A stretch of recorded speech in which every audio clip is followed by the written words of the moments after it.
To many of the hands surprise, I got show call on my first gig, and it just kind of set me off on this path.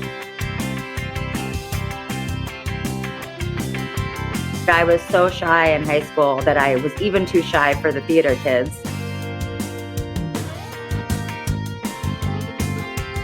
It's a creative space, so doing unconventional things is expected. And so that's how you get innovation.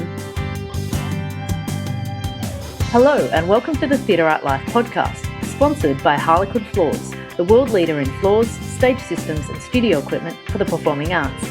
Our podcast puts the spotlight on those who create live entertainment around the world, the culture creators, the backstage masters. My name is Anna Robb.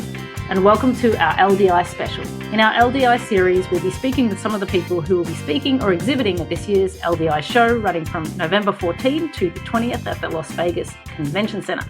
Today, our guest is Amy D Lux. Amy is a multidisciplinary designer and dynamic consultant with a background in theatrical and architainment lighting and controls for immersive experiences and the built environment. Her technical knowledge spans from design development to programming, wiring and installation, to which she has nearly 20 years of experience integrating advanced lighting and controls. She also offers graphic design and develops training modules, leads and moderates speaking engagements, and writes articles to demystify dynamic lighting and help architects, engineers, field technicians, programmers, and sales teams understand complex subjects in a modality that is aligned with their standard syntax and methods. Amy, welcome to the show. Thank you for having me. I'm so happy to be here. Thank you for being up early to talk with me. It's really exciting. I want to start with just you as a person. Tell us the evolution of how you became a designer and where did that come from? What was your childhood like? What did you study? How did you get into this industry? Yeah, so I had a pretty unconventional way to getting to the industry, actually. I was always a visual artist naturally and, won my first award for a drawing I did in like third grade, just the school award. But it kind of impacted me pretty quickly because I did have a troublesome upbringing, actually. And art was one of those things that I could make my own world and make sense of the world, and maybe a little escapism in there too. When I got older, I wanted to just be a painter or a drawer and be really free in that way. But of course, that isn't quite practical in our life in the society today. I mean, a lot of people do make it, in that way. But I was told, like many kids, that, oh, you can't be an artist. You've got to, do something more practical. And I was kind of being led to engineering and things like that, but was a little rebellious and did try to go to school for art. I tried to actually be an art and archaeology double major at a pre-med school. So we had a little trouble getting that off the ground. And then I ended up switching over to graphic design because that seemed like a practical way to still do visual arts. So I did get a degree in graphic design, but I graduated not too long after 9/11. And, and also I moved to Austin, which at the time was a very sleepy town. I wasn't really a freelancer yet. I didn't really understand how to run my own business or anything. And so I was applying for jobs, but there just wasn't a lot going on in Austin at the time. And I mostly spent my time doing flyers for bands and CD covers for friends because I had a lot of musician friends. And, while I was doing my coffee shop art shows. And so then another friend of mine said, and of course I was making my living off of, waiting tables and bartending was how I was making income during that time. So a friend turned me on to, stagecraft and said, if you need some extra income, you can go be a stagehand and just bring a wrench. They'll show you what to do. So I did my first gig. It was a corporate gig at the top of the Hilton. And we had a stage that had 3 tiers and rotated. And that's what we were building. So, I was a carp. I was just an extra body on my first gig. And I had so much fun. I brought the East Coast hustle that, I'm from Philly originally. So I brought my East Coast hustle down to Texas. And every time I'd finish a task, I'd run back. What's next? I was just having a blast. And to many of the hands' surprise, I got show call on my first gig. And it just kind of set me off on this path. So I started naturally doing props and set painting as a visual artist, but I couldn't help looking at the lighting all the time. And I was like, what is going on over there? I really want to understand that. So after like a month or two, I asked to be on lighting crew. And I completely fell head over heels at that point because I am even brained in the sense that if I go too far down the creative, I crave structure. And if I go too far down the structured path, I crave, the freedom of creative. And lighting just was always both for me. Like you can paint with light, but you're also calculating loads. So I went and did a bunch of certificates and things. I was coming into the industry a little later. I think I just turned 30.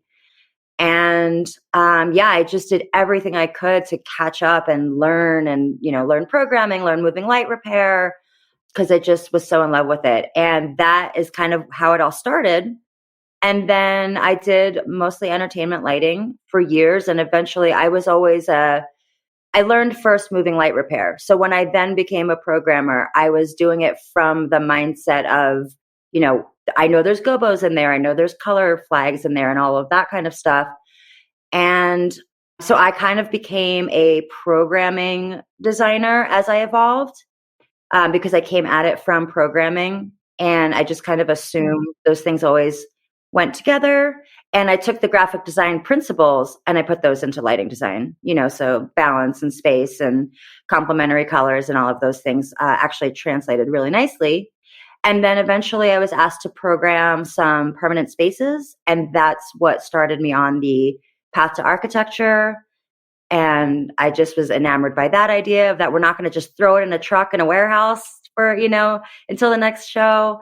So I kind of went down the path of doing architectural lighting. And then I got into this little niche of architainment where I've worked with a lot of manufacturers and corporate and specialties like that, and have gone a lot further down the architectural rabbit hole now. So yeah, that's kind of in a nutshell how I got here. That's an amazing story, actually. Like it's always interesting when somebody has such a roundabout path, but they find their niche that they really love, And I really like, actually, nobody's ever explained to me the idea of how lighting fits within that creative and sort of technical balance and why that fits those types of people. Because I often think that stage managers are also that too, because they have to understand the creative and they also have to understand the technical and push it forward. And stage managers and lighting people tend to get on really well because they're very similar people, I think, Yeah, there's a lot of balance there. I always think it's funny because when I was in high school we had an excellent theater program, but I was so shy in high school that I was even too shy for the theater kids. And then, this whole roundabout way to get there. It's like, oh, and there's a career in this. Mine's a similar story, but I did try the stage. I don't ever remember liking it, but I was like, there's got to be more to this than being on stage. And I discovered that there was. So that's lucky for me. Now, most people know what theatrical lighting is, but can you define what architainment is and like define what that is and what that means in the architectural realm? Yeah, I mean, I think there's the main way that we know it in the entertainment side usually kind of falls more under themed entertainment or anywhere that like architectural and entertainment lighting merge. So a building facade or a fountain like Bellagio, things like that. Since I have gone down the path of working with a lot more traditional architectural firms and reps and specifiers, it still means the merging of where architectural and entertainment lighting come in. So you basically take that RGB or that dynamic lighting and any kind of advanced control, even circadian lighting, I consider to be under that realm because it's dynamic and it changes without human intervention is kind of how I look at it. Anything where your controls are doing something for you and for your lighting in the built environment that would, kind of fall under that umbrella. Was there a growth curve or a learning transition to go from, the theatrical styled gigs to the more permanent installations? Because I can imagine the way all that gets set up is completely different than, rigging a light on a bar and plugging it in, Yeah, it's very different. I mean, I'm lucky and grateful that I'm obsessed with learning. And so when I find out something that I don't know, my instinct is to find out everything about it that I can. And that's kind of what happened with this. So it is very different. I mean, I think when I was doing more classic architainment things like, oh, hey, we've got a radio station and there's this one room that they're going to broadcast, so it needs cool lights. And we're using like Q server and just like kind of things that you'd expect on the entertainment side, but it's just not, it's staying there. It's not getting boxed up and put away. When I went to the full architectural side, I didn't even realize this is what it's like to be a curious learner, because I kind of can go into things like unknowingly sometimes. I didn't realize how different it was. And it's a completely different ballgame. The architectural side, I've had this conversation with a lot of people where we say like light is light, it's all the same. But it's a completely different set of rules. It's a completely different set of players. I mean, Meow Wolf, as an example, I was their first lighting designer and I did their global lighting and systems for Vegas and Denver. And I was mostly working with artists and I was working with technicians that were, writing their own code with Raspberry Pi and things like that. And, all I was doing in the beginning was kind of teaching them how to scale lighting and, use proven systems. For like a 50,000 and 100,000 square foot building. These are really large, but it was still in that realm of architainment that, we do, in the entertainment side. Four Wall does installations, Barbizon does these kinds of installations. So it wasn't like super far-fetched. I mean, it was complex and there were a lot of things about that project that were unique, but it wasn't that far-fetched for standard architainment that we see in the entertainment in Vegas, Dubai, and that kind of thing. But on the full traditional architectural side, a lot of times you won't even have a lighting designer. You'll have the architect or the engineer will be what they call the specifier.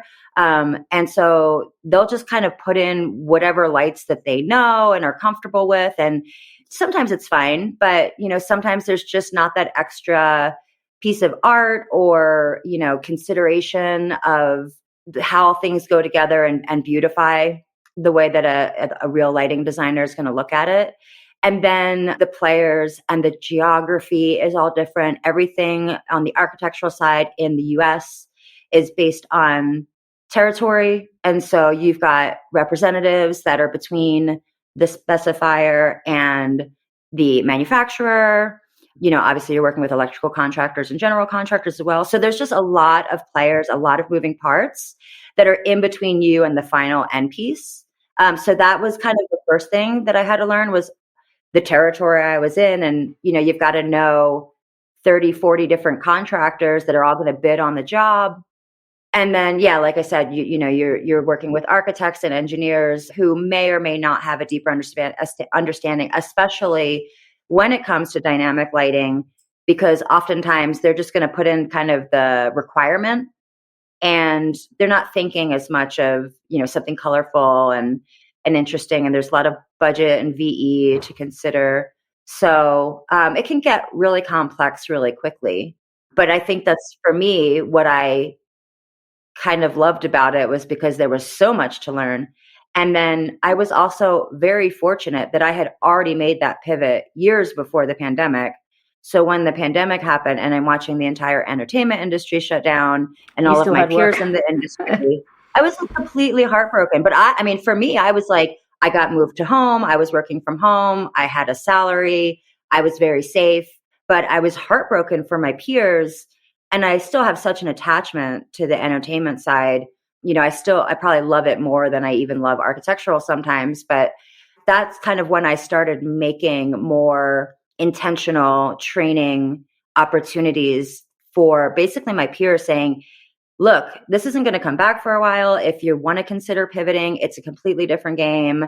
Here's what I've already learned. Here's the terminology, all of the items that people need to know. I just wanted to like offer that out. And so that kind of started me on this whole path of these trainings and webinars, sessions that I do, and articles that I've been writing the past couple of years, where now I do it both directions. So I do it for the entertainment industry to say, this is how to demystify the architectural side. And then I do it for the architectural side, saying, this is how to demystify dynamic lighting so that you can actually use it in your projects more. And get art funding for it or whatever you need to do to just bring some territories up to speed with like the controls we've been using for years on the entertainment side. Which direction is more complicated, to get the theatrical people into architecture or get the architecture into entertainment? So for when I first moved over to architectural, I had to learn some standard architectural controls like Lutron and Wattstopper, and I found it so easy because it's phase dimming or it's 0 to 10, and it's all it's not all analog, but it kind of acts like analog. And so DMX control, which can do so much more than even lighting. You can bring anything into that system, and AV integration and all of that, because that's kind of already part of what most theater people know and understand. I think what we do in theater and entertainment is more complicated than standard traditional architectural controls, generally speaking. I mean, there are integrations, but it's all pretty basic. So for me, I picked it up very quickly, and everyone that I know, that because there are more people that have pivoted that direction the past year or two. And the people that I know that have gone that direction, if they have a theatrical background, they succeed much more quickly, and they pick it up a lot more quickly. I think for some reason, I do a lot of training for architectural specifiers about dynamic control and control in general. And there's a little bit of a block about it. There's that's why I call most of my sessions demystifying dynamic lighting, because they're very non-native to it, I guess. It's a little more challenging. So I think to bring someone that has a full traditional architectural background into the complexities of theatrical, even though on the theatrical side that doesn't seem complicated to us, it is more complicated for them to get to. Whereas a theatrical background, those folks just pick it up a lot easier. Well, that's super, super interesting. And now a moment for our sponsor. The Theatre Art Life podcast is proud to be sponsored by Harlequin. Harlequin is the world leader in floors, stage systems, and studio equipment for the performing arts. Established in the UK over 40 years ago, Harlequin is the preferred performance floor for the world's most prestigious dance and performing arts companies, theatres, and schools, from the Royal Opera House to the Bolshoi Theatre, the New York City Ballet to the Royal New Zealand Ballet. Harlequin's experience and reputation are founded on the development, manufacture, and supply of a range of high-quality sprung and vinyl floors specifically designed for dance and the performing arts. Backed by an engineering team and independent research, Harlequin also designs, builds, and refurbishes stages, working with stage engineers and theatre consultants in leading venues across the world.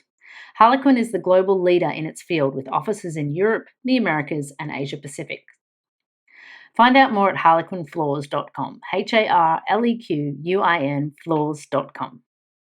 Do you think that in the theatrical industry, do you think that, as technology moves so fast now, and are we up to speed with what's possible across the realms in architectural and theatrical lighting? Like, is there more that's possible given the advances in technology? And do you think that we're utilizing those designs to the maximum right now, or there's more to be done? I think it's a little bit of both. I think we're starting to do more succinct, efficient, and simplifying more complicated controls. Like OSC is a great example. And what is the word I'm thinking of? My 6 a.m. brain. API, API integrations, and we've got like wayfinding and things that can just go right into your phone, and you can go to Target and say, oh, you were in aisle 12 last time. Is there anything you need to pick up there? So we are starting to see these integrations, but like most change, it just kind of can be slow to adoption. And so some companies and some organizations are doing it better than others. And, it's just like, that's how we get our Googles and things. Like somebody just breaks through and says, look, I'm going to do it this way, and it's going to be awesome. Just trust me. While everybody else is saying, well, I don't know. I mean, we've been doing it this way for a while. It works. Like, don't fix it if it isn't broken. So I think we're just in this transitory period right now. And I think that you're always going to see, at least in my opinion, and from what I've seen, and I'd love to be proven wrong, but I think for the most part, because the theatrical world is a creative space, I think you're typically going to see more innovation there first or you see it in the architectural or a more traditional space, and then it will be adopted there. So that's not to say that there aren't advanced controls on the architectural side. They have to control totally different things, HVAC and BMS. And so there's plenty of controls going on over there that are complex. But as far as integrating, it's still very proprietary on the architectural side. So like my toys aren't going to play with your toys. And then you've got to like create your own dongle to get things to talk together, if you can even get that far. And that makes it more complicated. Whereas in the theatrical realm or the entertainment realm, it's a creative space. So doing unconventional things is expected. And so that's how you get innovation. That's super interesting. Is there a particular project that you're most proud of in either of those realms, theatrical or architectural, that you'd like to tell me about?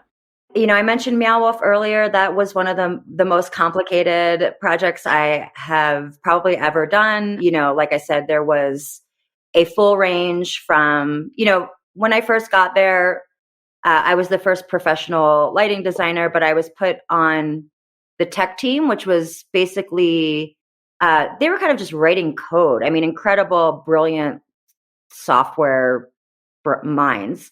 And I didn't really want to reinvent that wheel. I had already worked for a company that was, making their own control platform, and it was very buggy. And I was, one of two programmers for that company. And I went, all over the place with them, fixing those bugs. And once you write code and it's not right, and you're already out in the world, and you can't just scrap it and start over again. So you start putting a lot of Band-Aids in the code, and, things get really hairy.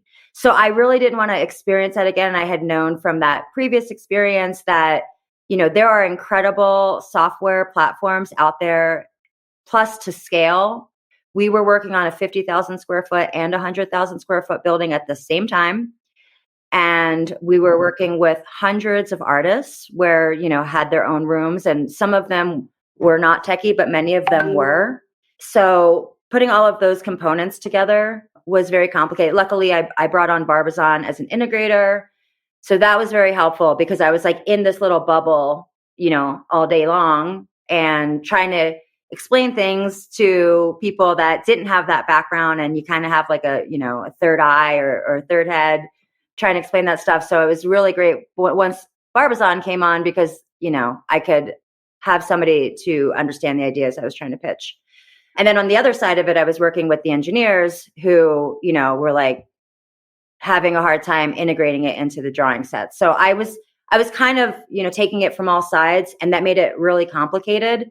But, at the end of the day, it's an incredible feat. And the learning curve was so steep for everyone that, to have it finally pull off. And then it happened, it was about to launch and then COVID hit, and half the staff was laid off. So there was a lot of complications there. But looking at it now, it's so beautiful. And it is really a lot of teamwork that came together for that. So obviously that's like a huge, huge one for me. I think there's just so many projects. Sometimes, like, that's one of the biggest ones, right?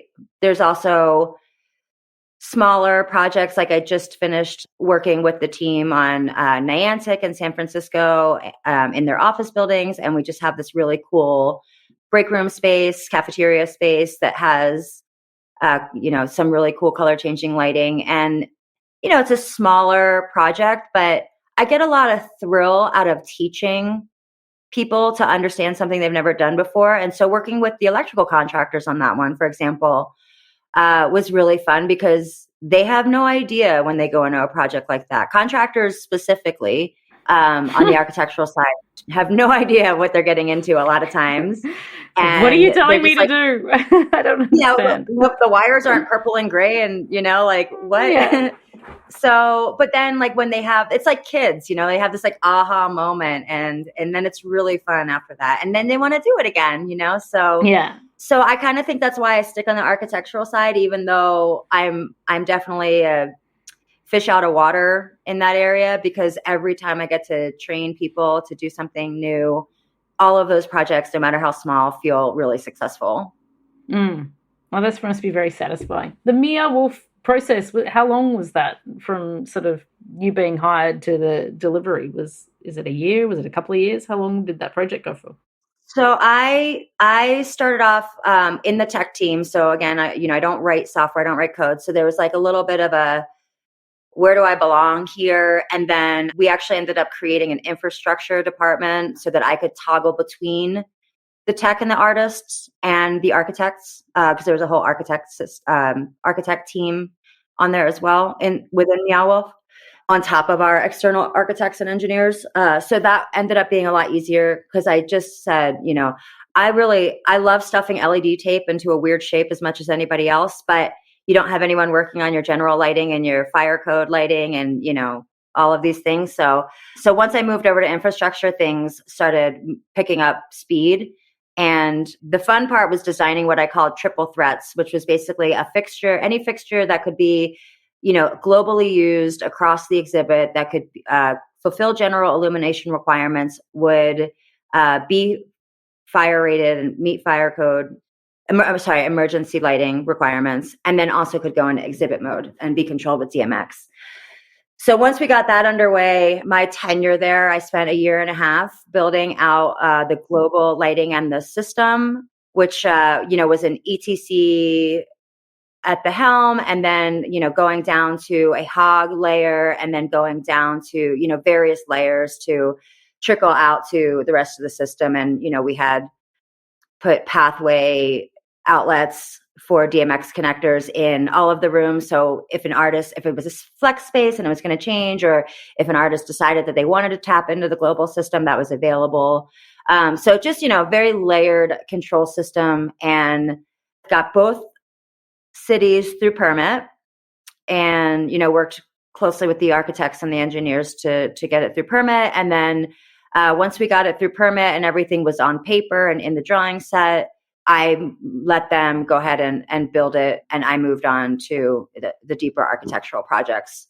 So then the build itself was, the build was continually delayed, just because we had so many pie in the sky ideas, and we just had to kind of like cull it into something, that we could actually build.